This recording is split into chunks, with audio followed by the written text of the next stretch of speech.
Welcome back to another episode of Dice City Picks. I'm your host, Tony Parlay. Tonight we will be breaking down the Las Vegas Bowl. We have the Texas A&M Aggies playing the USC Trojans in that matchup.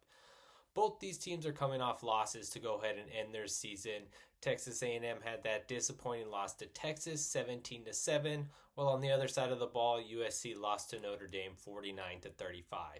This is a tough one because with the bowl games, we have all the opt-outs, and you have to go ahead and see who's playing before you go ahead and break down this game. Let's go ahead and get to that list right now. I had to write this down. There's so many players opting out of this one. For Texas A&M, you've got their pass rushers, Nick Scorton, Shamar Stewart, as well as Shamar Turner. All of them are on the defensive line. They're opting out of this one. And then on for USC, it's going to be their wideouts. Kyron Hudson, Deuce Robinson, and Zachariah Branch will all be out for USC. Pretty interesting to see that odds makers are favoring the Aggies by 3.5 points in this one with a total of 54.5 points. Expecting a high scoring shootout. I guess it's because of those missing pass rushers for Texas A&M, but USC is missing those offensive weapons. Doesn't really seem to affect the total. I was a little intrigued by that one. Breaking down this matchup a little bit further, let's go ahead and get to the quarterbacks. We have two starting quarterbacks that didn't start the season as starters for either team.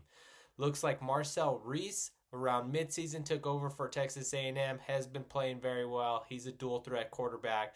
He's always going to go ahead and use his legs to make it tough for the defenses.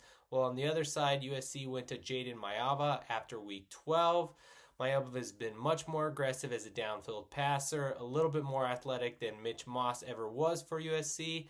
Mayava is a transfer from UNLV, so he will be familiar with the Allegiant Stadium surroundings. Perhaps that's an advantage for USC. While it does look like it's going to be a high-scoring shootout, 54.5 points, I'm staying away from the total. I'm going to go ahead and stick with the side. 3.5 points is past that key number of 3, and this one feels like it's going to be a close, hard-fought game, a field goal game at best. If you're going to give me more than a field goal, I'm going to go ahead and take it. USC plus 3.5 points at minus 115 odds at BetMGM is going to be your best bet for it. Let's go ahead and click on the banner. Let's go ahead and make some money, and let's make it a profitable night.